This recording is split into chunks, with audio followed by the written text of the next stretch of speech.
Jolly old England, how I love thee. England is my favorite country. I know it's a fictional place, but it feels real, you know? Old and damp and weird and repressed and depressed. Am I talking about England or me? I don't even know anymore. Tonight's story takes place in a sleepy English village, which falls under the spell of a big turtle. In England, turtles are called cuppa-pups. It starts in the present, but then immediately goes far back into the past, then ahead to the future, which is still a long time ago. Sorry, I don't know how story structure works. See you at the closing credits.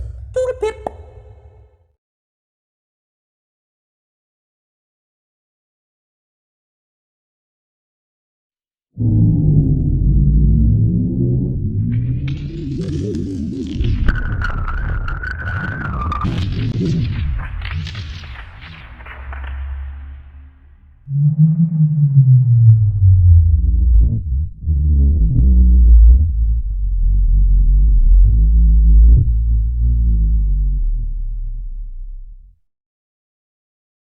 Deep at the bottom of Britain sits a quaint little village known as Festerings.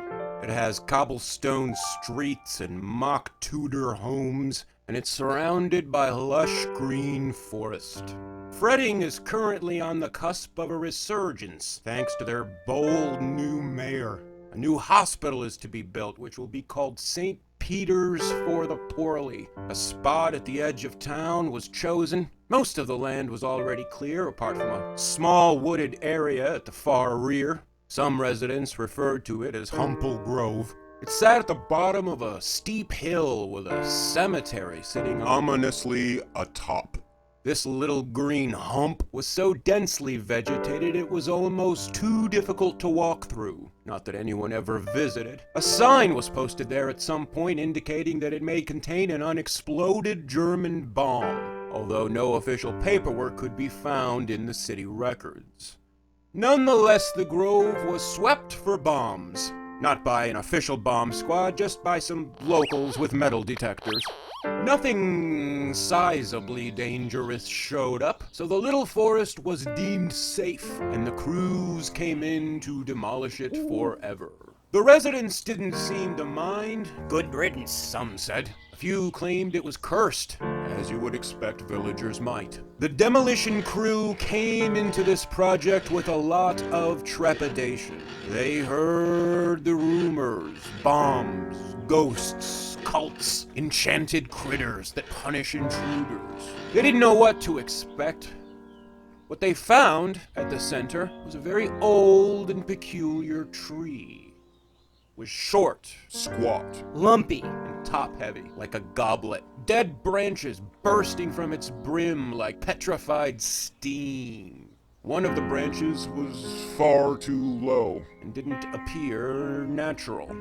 None of this seemed natural. Most of the men refused to touch the malformed forest figure. Some of them said it looked hexed. Others worried it might contain an explosive, but the metal detectorists assured them that the bulge contained no metal. Most still feared it. But one brash old axeman wasn't fussed. He just wanted to get paid, alive or dead. He boldly stepped forward as everyone else backed away. Pulling the cord on his chainsaw, it started right up. He struck it against the bulbous timber. The saw's tiny spinning fangs began ejecting white snowflakes that sprinkled across the men. The bark started cracking like an egg, and an eyeless face emerged, peering out at them. The bark had inexplicably grown around a human skeleton. The confused crew had come across the remains of a long-dead freak of nature, a modern chimera, 3 distinct entities sharing the same body. One of the creatures was a sea monster from a tropical island over 5,000 miles elsewhere. Deep at the bottom of the planet sits a quaint little set of islands known as the Seychelles. A paradise by anyone's standards. It's so perfect, some seriously believe it to be the fabled Garden of Eden. There are tall palm trees and azure blue waters, and all manner of remarkable animals. Back in the 18th century, it was colonized by the French and turned into a slave plantation. In the 19th century, it was overthrown by the British, and then slavery was abolished. The capital city was renamed for the Queen, Victoria. That's where Her Majesty's ministers and administrators went to sort out her governmental business because she didn't get out much. One of these men was a Mr. Hollis Humple. Hollis worked for the office of the Secretary of State for Foreign and Commonwealth Affairs.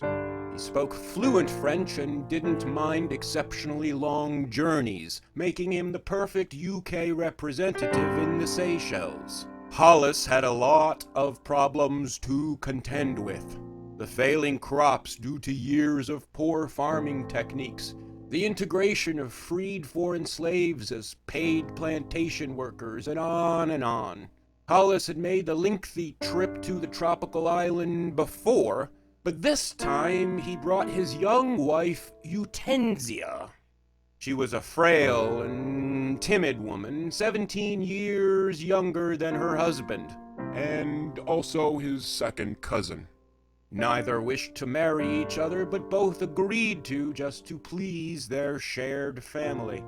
Regardless, they got on well and never strayed from their vows, because Hollis was always too wrapped up in his work and Eutensia would never dare do wrong by her God.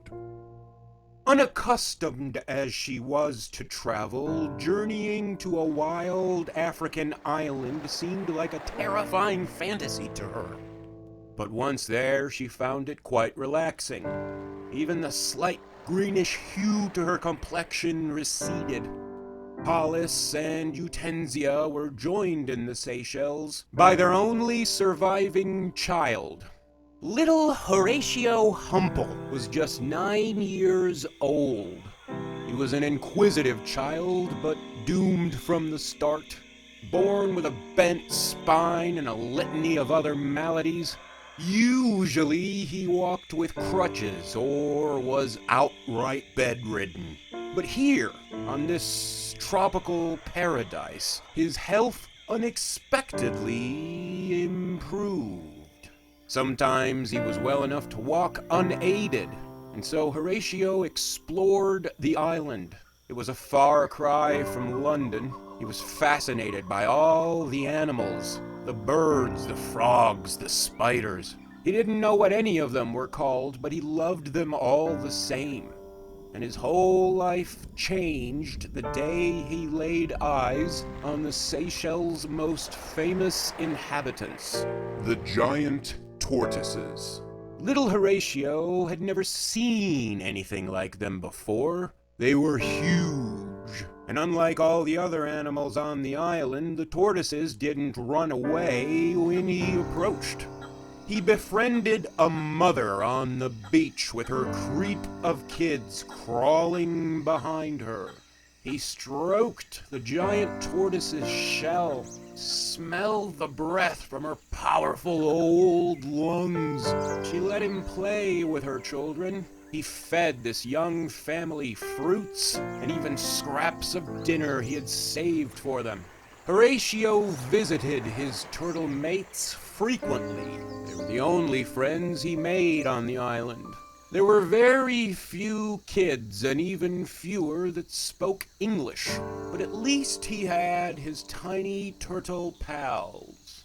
There were no language barriers there, and their mum didn't spend all her time hiding in her shell and praying like his did. Of all the tortoise babies, his favorite was the smallest. It had a beautiful, smooth shell that looked like it was covered in eyes. He took it to show his parents. They just told him to put it back and stop touching things. Instead, Horatio started taking his favorite baby tortoise with him on his walks, always bringing it back home to its mother soon after. She didn't seem to mind these play dates. He carried his little friend in his breast pocket. It somehow gave him a touch more confidence, like knowing he wasn't alone. He even felt brave enough to approach the other children, to whom he proudly showed off his pocket sandwich pet. The other kids smiled and often said things like "Le Petite." He wasn't sure what petite meant, but it sounded like a French way of saying Pete, and that seemed like a suitable name for a tortoise. And Petite didn't object. Back in Horatio's room, he would sketch Petite. He'd take her to dinner, which his parents disapproved of, so he hid her on his lap. They spent more and more time together, and Petite began to like this strange boy without a shell, particularly all the food he gave her. Meanwhile, Horatio got lost in his paradise, never looking back. With his father's overseas work complete, it was time for him to report back to Westminster. The boy was heartbroken. At first, he refused to leave. He finally relented, but only if he could take Petite with him. His parents were against the idea, reminding him of how large these creatures became. His father also explained that a tortoise's lifespan can exceed that of a human being.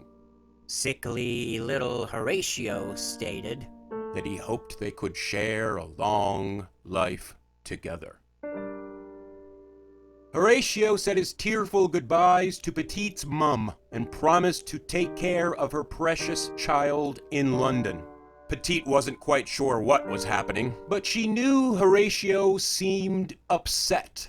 Then she found herself on a dark sea voyage.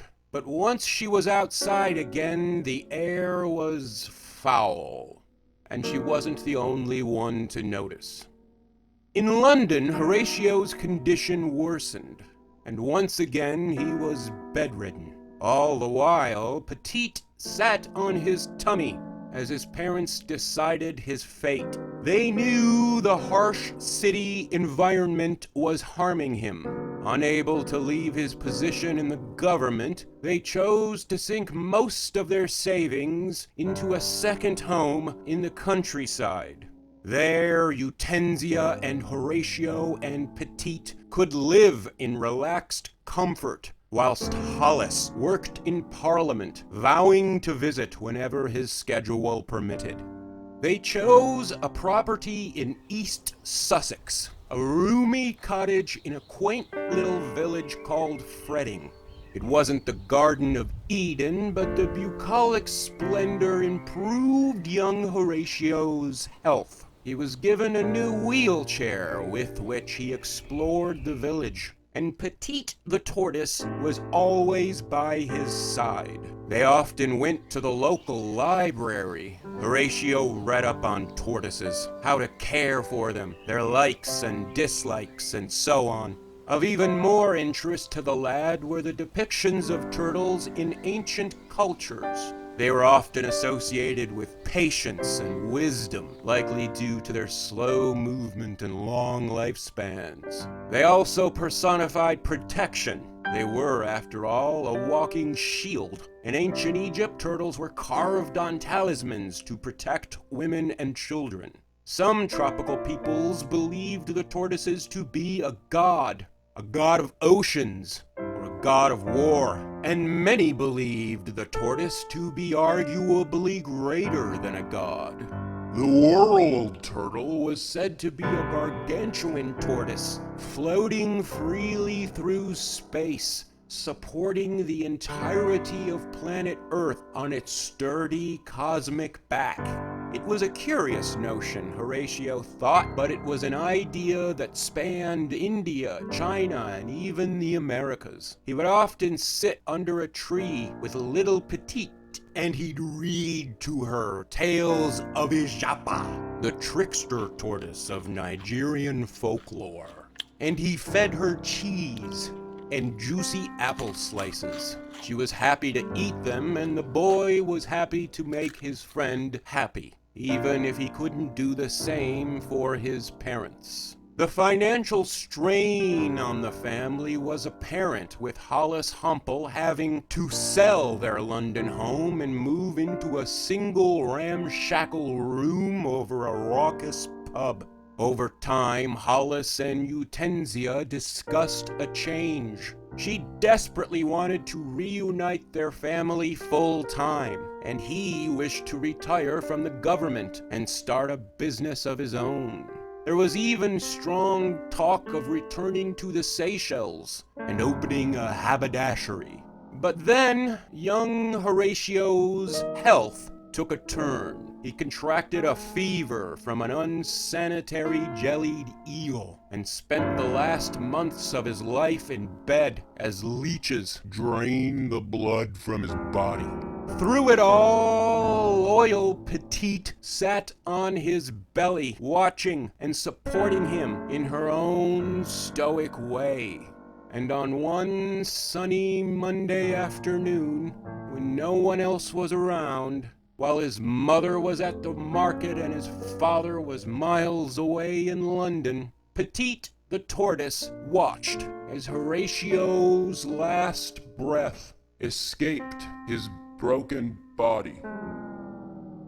Young Horatio Humple was laid to rest by his grieving family. They chose a quaint little cemetery at the edge of Fretting. Hollis took a leave of absence from his job, but he never returned. He stayed in Fretting to look after his bereaved wife, and in turn she took over responsibility caring for the tortoise. Her husband didn't appreciate this gesture. He claimed it would be unfeasible to spend the rest of their lives caring for a reptile the size of a sow. In truth, the reason Eutensia wanted to keep her and the reason Hollis didn't was one and the same.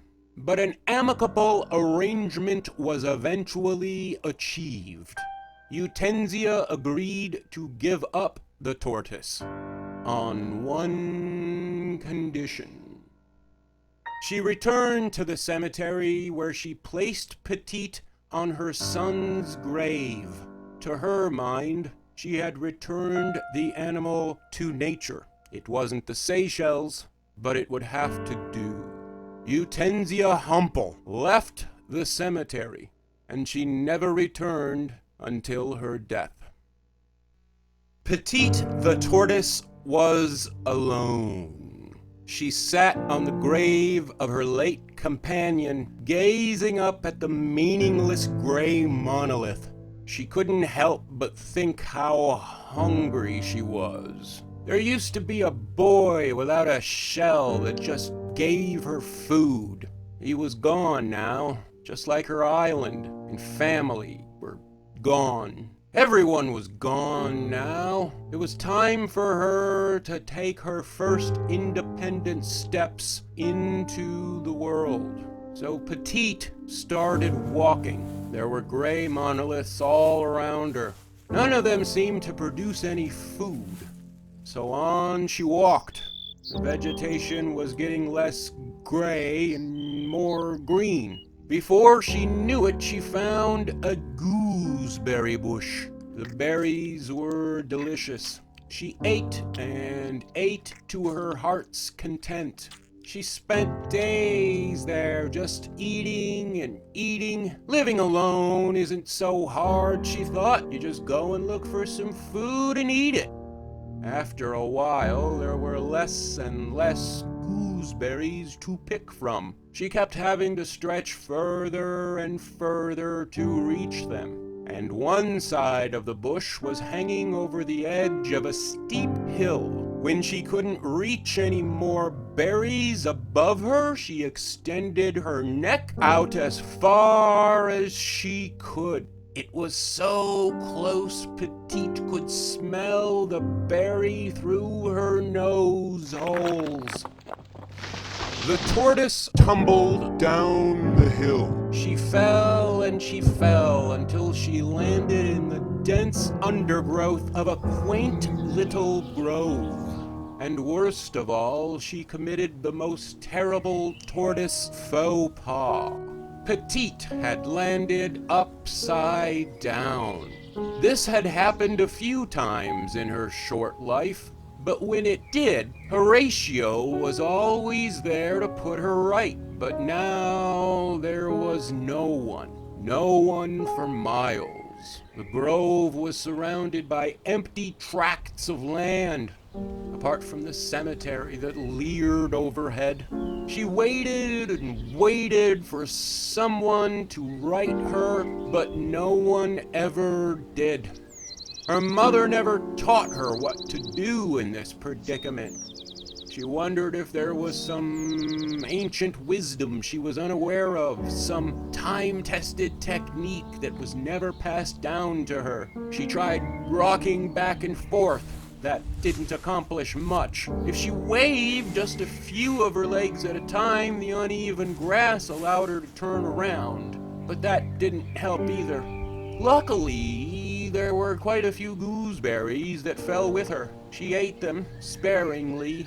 It wasn't long before she started feeling unwell. She was having trouble breathing, and seeing everything upside down for so long was very disorientating. It helped to stare at the canopy of leaves above, although that gave her a crick in the neck.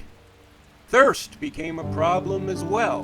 Luckily, it rained a lot, and every time it did, Petite would happily gobble up as much as she could. But she still went for long stretches without water. Her thirst and respiratory problems led to her developing a hideous rasp. She tried to control this noise, as it often resulted in predators approaching, thinking a wounded animal was nearby. But once there, all they would find was a peculiar stone.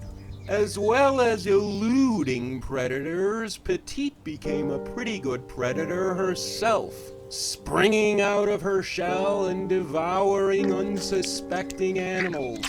She ate frogs and flies and grass and anything else she could get a hold of without ever going anywhere. This is how Petite, the upside-down tortoise, lived. This was her life now. As time went on, she began to wonder if she'd ever meet another tortoise again. She really wanted to start a family of her own. Are there any tortoises out here, she thought? Would they want to mate with an upside-down tortoise? Would their children turn out upside down?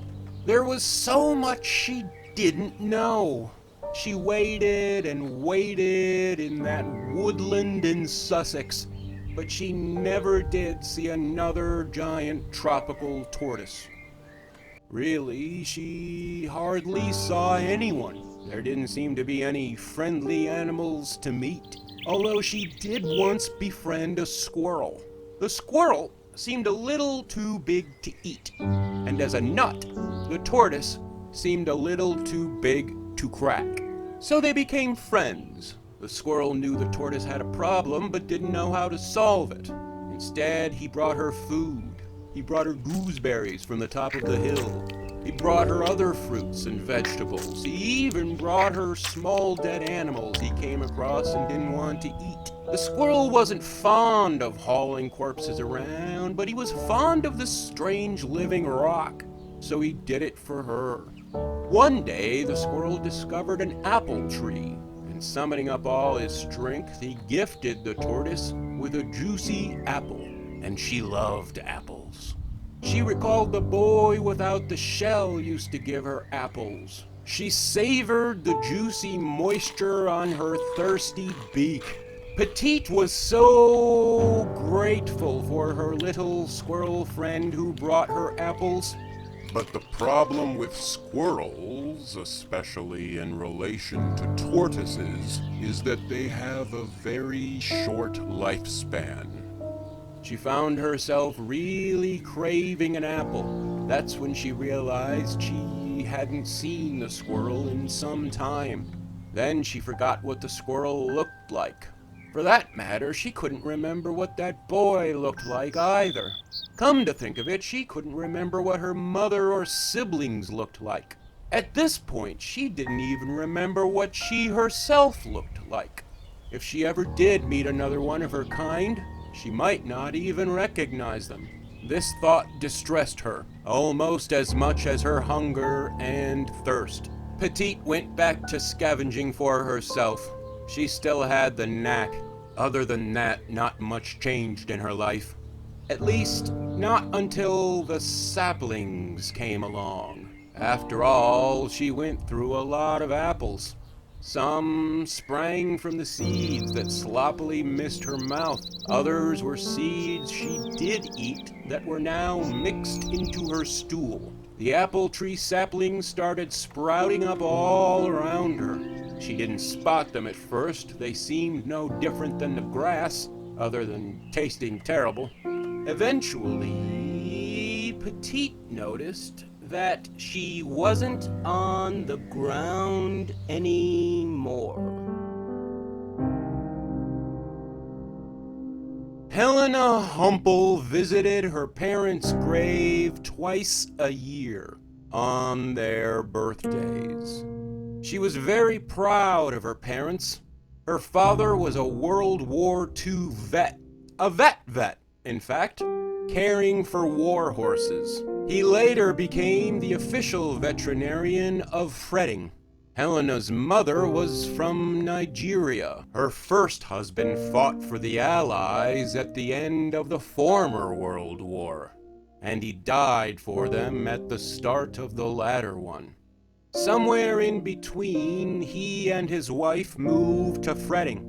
The young widow met her second husband when he tended to her Yorkie. A few years later, Helena was born.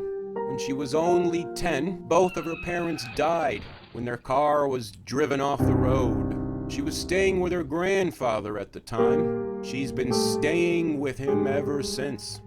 It was on his small farm that she met Sweet Sue, her seeing eye sow. She raised Sue since she was a newborn piglet, training her to be her eyes. Helena's own eyes never worked properly. Hubert, her grandfather, he was happy to take her in, despite the grim circumstances. Obviously, he just lost his son and daughter-in-law, as well as his wife to cancer a few years earlier. He loved to cook and bake, but had increasingly fewer people to feed. Despite his age, he was remarkably healthy and spry. Apart from his time in the First World War, he spent his whole life working on his father's farm, and worked even harder after his dad was taken by a heart attack at age 46. His father, Horace, was always morose. Despite being quite accomplished, he was able to reverse his floundering family's fortunes by converting his parents' fretting cottage into a small farm. He didn't get rich, but he was able to pay the debts and maintain a livelihood. Horace was born a mere 9 months after his older brother died. He lived in his unseen sibling's shadow, a poor replacement foisted on grieving parents. The father, Hollis Humple, didn't want another child after the loss of their beloved little Horatio. Hollis declared his seed was cursed, and that the whole Humple line should come to an end. but his wife Eutensia insisted that they try for one more child. Hollis ultimately agreed, but only on one condition. Unfortunately, Eutensia died giving birth to Horace, but the child survived, living long enough to sire Hubert, eventually leading to his granddaughter, Helena. They were the last living Humples. Often when Helena visited the cemetery, she heard a strange sound in the distance. Her grandfather could never hear it, which made her wonder if she was crazy. She couldn't tell if it was a bird call or a wounded animal, but she didn't know of any bird that sounded like that. And a wounded animal wouldn't be in distress year after year. And this year it was louder than ever. The curiosity was killing her. If it was a wounded animal, she needed to help it. That's what her father would have done. Helena wandered off in search of the rasping gasp. Sweet Sue seemed to instinctively know what she was after and carefully led Helena Down the very steep hill. deep into the undergrowth where the brambles scratched their skin until she found herself standing before it. But Helena had no idea what she was standing before. Her first thought was that it must be an ogre or some other fairy tale monster come to life. She knew it was big and inhuman and refused to answer her. When she instinctively laid her hands on it, the creature didn't flinch. Helena, love. Grandad, what's this? I haven't the foggiest. Dr. Tim O'Nearly had been called in to assess the situation. O'Nearly had been the town vet for almost 5 years, ever since Helena's father died. She didn't like this new vet at first, but he grew on her after he helped extricate a crankshaft that lodged in Sweet Sue's esophagus. So he was used to unusual house calls, but this was different. The circumstances required to make this happen would have to have been extraordinary. After a quick trip to the local library, the beast was identified as a giant tortoise, a tropical animal likely native to the Seychelles archipelago. How she came to be in Britain, he didn't know. But he knew it must have been a very long time ago. How she stayed alive this long was a miracle. O'Nearly explained how a tortoise's lungs are at the top of the shell, so being upside down meant all of her other organs were pressing down on them, restricting her breathing. Perhaps she was helped by the peculiar angle, or that she was a female, which meant she had a slightly roomier shell. But really, the only way she could have survived so long was if her organs adapted, settled in a workable way. And although he was no tree surgeon, O'Nearly was also amazed at the age of the apple tree and the fact that it was still producing fruit. Tortoises can live for centuries, but this tree should have died a long time ago, or at least it should have gone barren. As they discussed the possibilities, Petite got hungry and knocked her foot against the tree. Her neck darted out and caught a falling apple, sloppily eating it whole. Helena Humple realized what had happened. The tree and the tortoise had merged on more than just a physical level. They had become symbiotic, a mutually beneficial habitat. The tree was providing the tortoise with apples, and in exchange, the tortoise was fertilizing the tree with excrement. Together, they were keeping each other alive. That's when they noticed that most of the apples were growing right over the tortoise's head. It was true. They were feeding each other, sustaining each other, rather than each dying alone in the darkness. O'Nearly congratulated Helena on her deductions.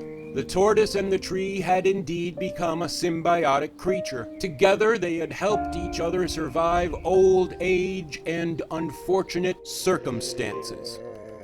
But it had gone on too long. This animal was suffering. She must be in agony, just barely clinging to life, the vet said, and separating her from the tree was impossible. The bark had already grown into some of her skin, and even if she was placed the right way up, she'd probably die in excruciating pain, as her organs wouldn't be able to adapt to normality. As the veterinarian, Tim O'Nearly's medical recommendation was to have the animal put down. Oh no, you can't. Now, Pet. She's a very old tortoise. She's had her day. But I'll take care of her. I promise. Helena, dear, we've been through this before on the phone. She's suffering. Listen to that wheezing. Let her be. It seems so sad. She spent so long trapped, alone. We don't know anything about her. Ah, now about that. This rather reminds me of an old photograph. Back at home, Hubert pulled out the old family picture albums. He recalled a photo that included a small tortoise. He explained to his granddaughter that the boy was his late uncle, Horatio Humple, who died 102 years earlier, and that his father worked in the Seychelles. The vet's mention of the islands is what jostled the memory from Hubert's head. This is the same tortoise, love. I'd stake my life on it. Much smaller, but the pattern on the shell, it's the dead spit it is. And no one ever explained what happened to this little fella. They must have just let it loose when the poor boy died. By God, she's been upside down for 100 years. What was her name? Hubert slipped the photograph out of its sleeve and flipped it over. Petite. Her name is Petite. Dr. O'Nearly initially suggested Petite be put down with a pistol. Helena objected, demanding something more humane. O'Nearly relented, agreeing to spend a week researching and acquiring chemicals he may use to humanely put a giant tortoise to sleep. It was a 7-day stay of execution. In that week, Helena and Petite grew very close. She visited her tree-bound friend every day. She stroked her leathery head. Her fingers always felt the tiny stalactites of calcified detritus that formed a sort of regal crown. She introduced Petite to Sweet Sue. She brought the reptile water to drink. She fed her fruits and vegetables and cheeses. She read her short stories and poems. She made Petite very happy. It reminded the creature of her youth, when she sat on her mother's stomach and was lovingly fed delicious foods. She couldn't remember what her mother looked like, except that she didn't have a shell, just like this new girl. The attention helped her forget how painful it was to breathe, and how much the back of her neck hurt. It was all very exciting. In fact, Petite was starting to become a local celebrity. Word of the poor old tortoise trapped in the tree was spreading. The village newspaper took up the story. They interviewed Hubert and Helena, and soon everyone learned about Petite's remarkable century-long tale. Curiosity seekers came to see the tree tortoise for themselves. Helena often found herself guarding her new friend from reckless gawkers. To culminate Petite's last week on Earth, a celebration was planned. A party in the grove, a forest fete. The grass was cut, the kindling cleared. Tables were put down, and bunting was put up. It was to be an evening affair with colorful lanterns. Hubert was happy to help out. He picked apples from the tortoise tree and baked them into apple tarts. His granddaughter, however, refused to attend. Instead, Helena said her final heartfelt goodbyes beforehand. Then she spent the rest of the night weeping alone in her room.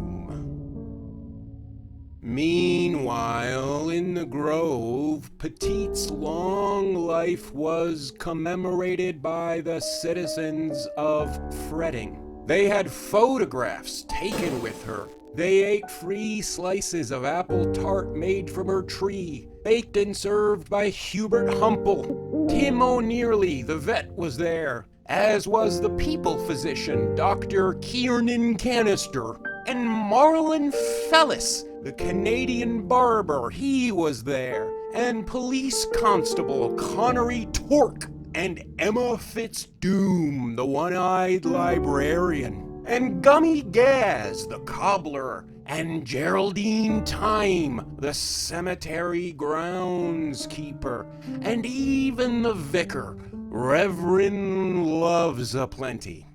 And officiating it all was the town mayor, Orticia Orvin, who never missed an opportunity to give a speech. This noble beast has been a fixture in Fretting for over a century, hidden right beneath our stiff upper lips.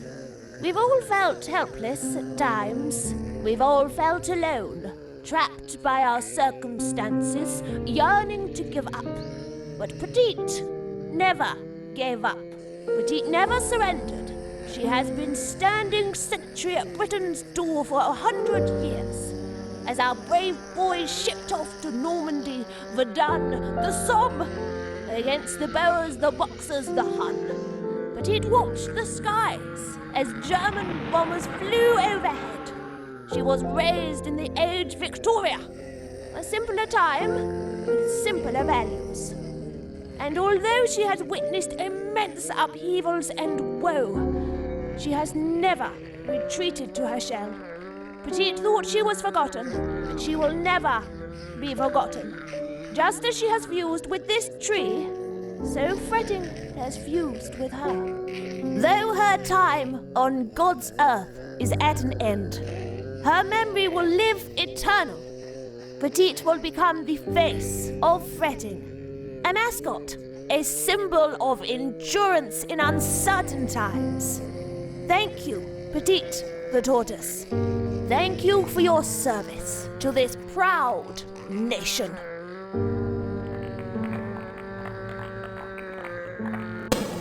The citizens' pride was sated.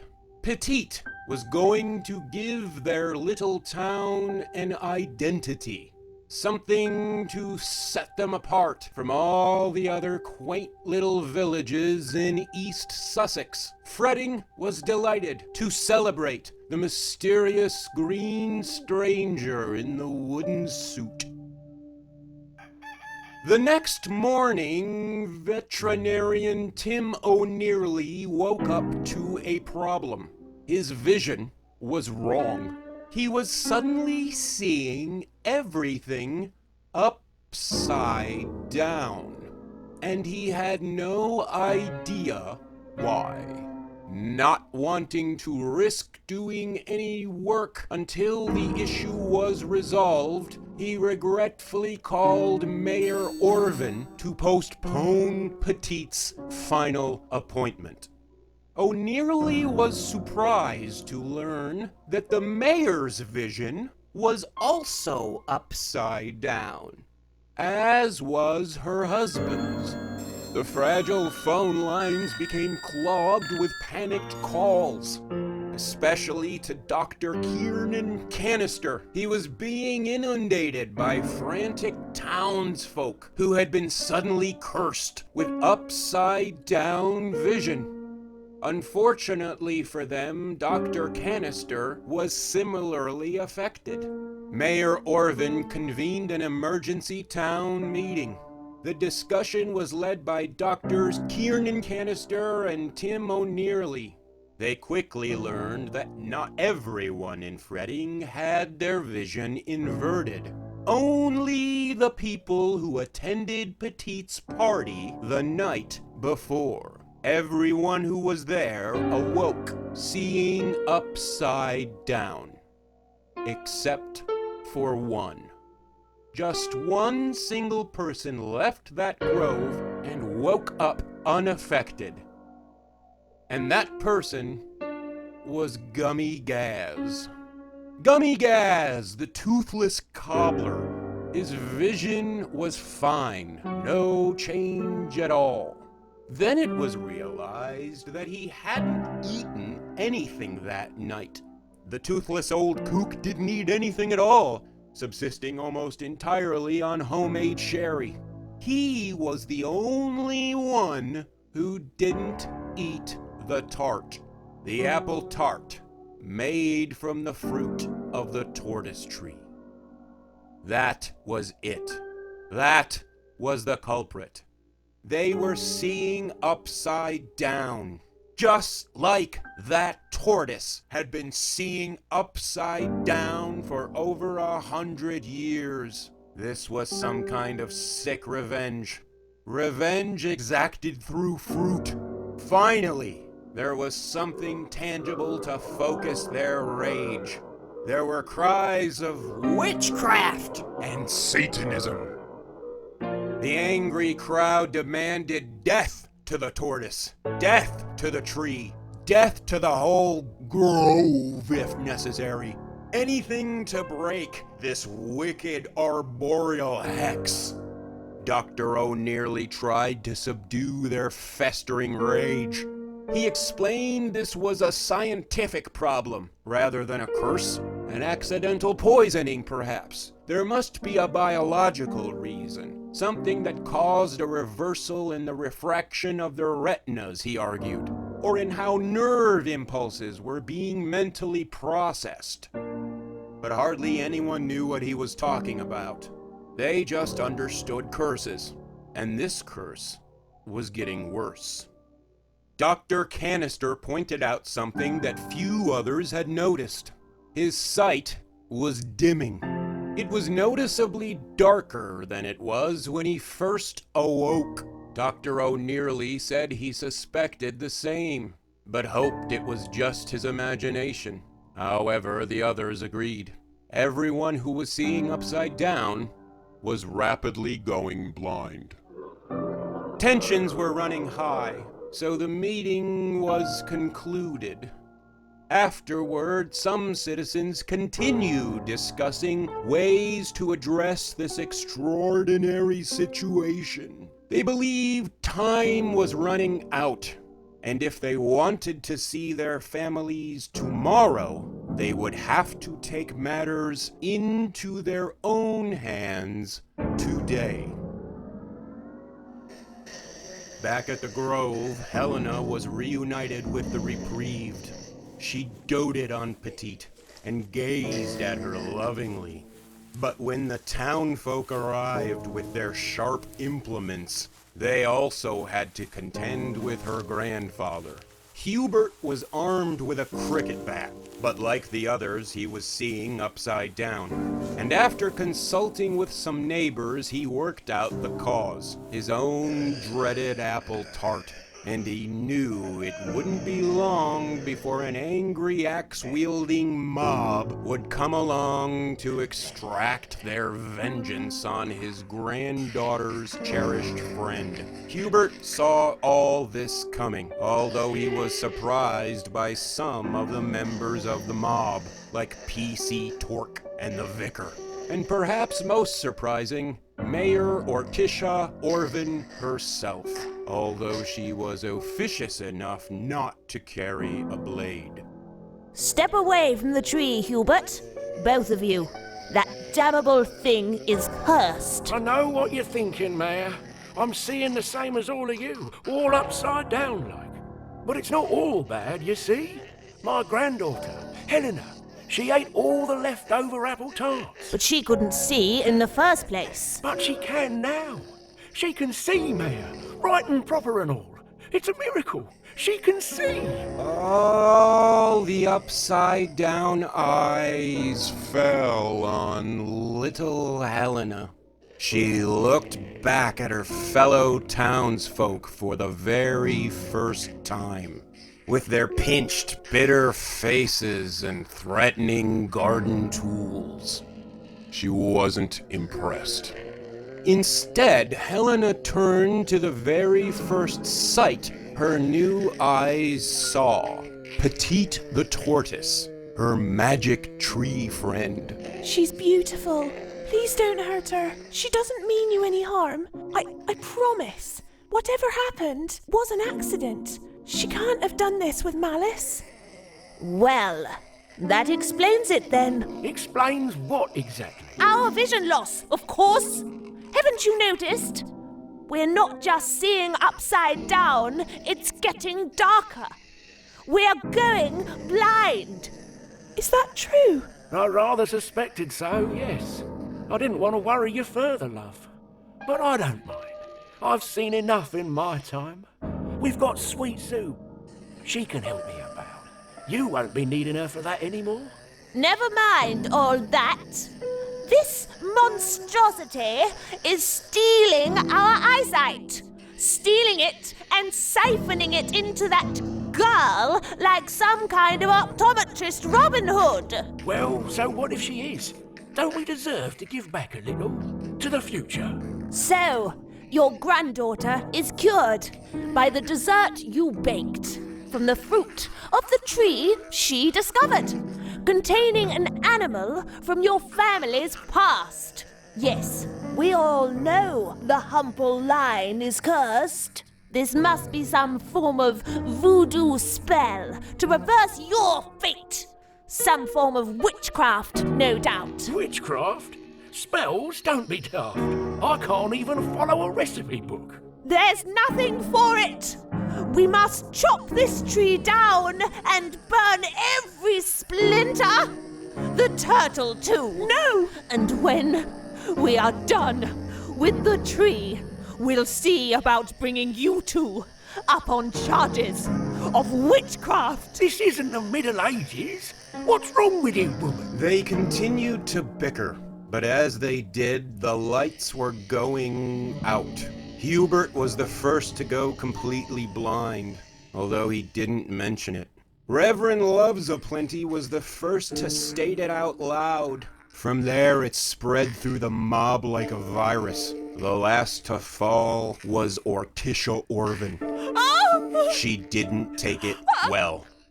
I'm blind! Chaos ensued. Voices were raised. Threats were made. Axes were wielded. Helena begged them to relent. She leapt in front of Petite the tortoise, guarding the tree with her body. But of course, no one else could see that. And one brash old axeman stepped forward and blindly swung his blade.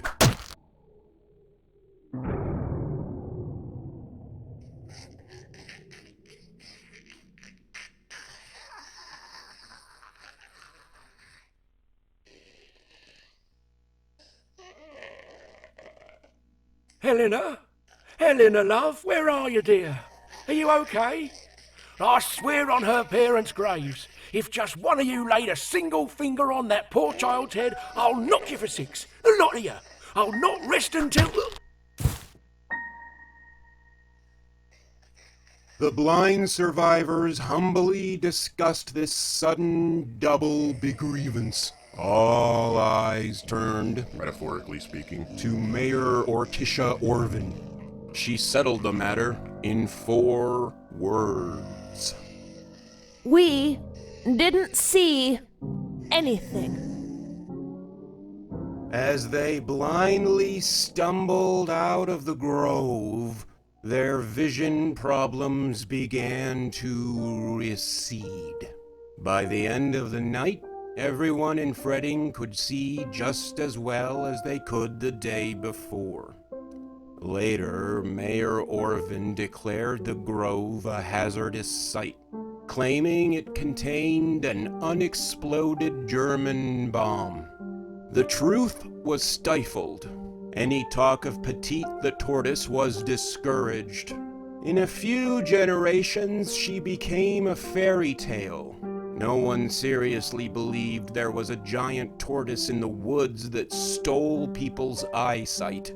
But a few of the older folks remembered what happened, even if they never dared speak it aloud.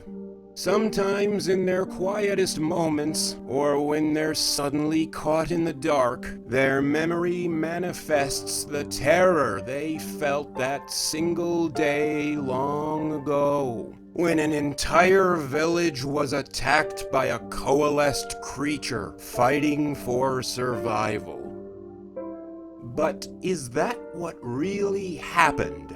Was a mere turtle really capable of doling out mystical retribution? Was she an ancient god, an impish trickster, a little girl's protector? Or was she just a turtle that enjoyed being fed cheese? A giant tortoise from a tiny island dropped shell first into a world far larger than she could possibly comprehend. A lost lamb adopted by an ecosystem that protected its own. Petite and the tree clung to life for as long as they could, even with a dead blind girl pinned to their chest like a brooch.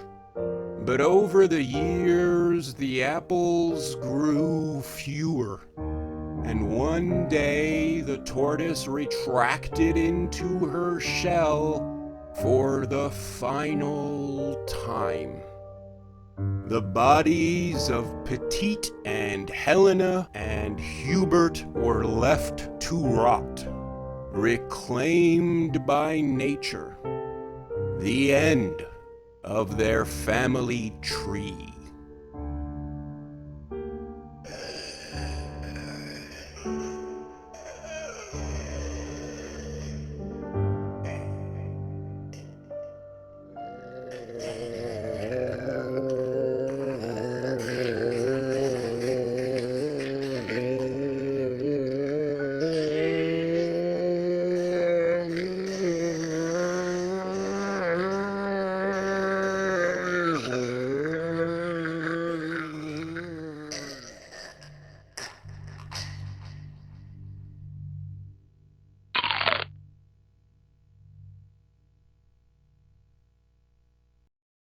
The unholy union of plants and animals.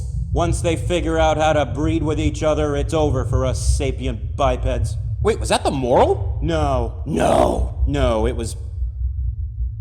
Don't marry your cousin. I'd like to thank tonight's brilliant British guest stars, Alix Perry and Simon Alison. Alix is a bubbly joy fountain bursting with a wide variety of voices. She can do sad little blind girl, pompous old mayor. Those are the only two that spring immediately to mind, but she can do lots more, I promise. If you're looking for a voice actor, I can't recommend her enough. She has a website, and she's also on TikTok, and Instagram, Twitter, etc. Simon Allison is a big-time established working actor. Movies, television, radio, theater! And yet he was willing to slum it through the trenches with me and my weird little films that I make here in this abandoned serial killer factory. He's an absolute gent. I can't thank him enough.